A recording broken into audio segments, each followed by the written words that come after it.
I will now read the order of appointment. Government of Odisha Energy Department, Order number 4225, dated 28th of March 2025.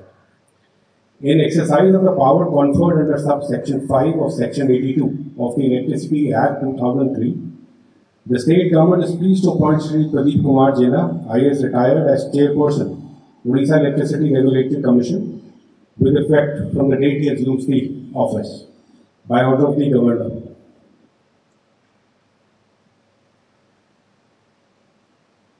I now request the governor to administer the oath of office and oath of secrecy to the chairperson.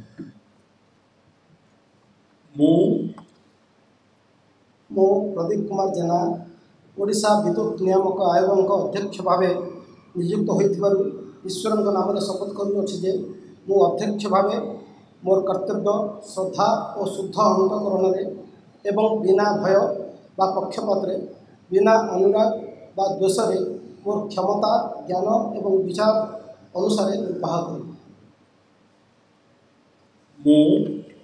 Pradeep Kumar जेना ओडिशा विद्युत नियामक आयोग अध्यक्ष भाव नियुक्त होइथिबारु ईश्वर नाम शपथ करुछि जे जो विषय उक्त आयोग अध्यक्ष भाव मोर विचार को अणाजिब बा मते ज्ञात हेब ताहाकु अध्यक्ष रूपे मोर कर्तव्यर समुचित निर्वाह निमित्त जेपरि आवश्यक हेब तत्भिन्न प्रत्यक्ष बा परोक्ष भाव कौन व्यक्ति बा व्यक्ति मानक जणाइबे नहीं बा प्रकट करिबे नहीं।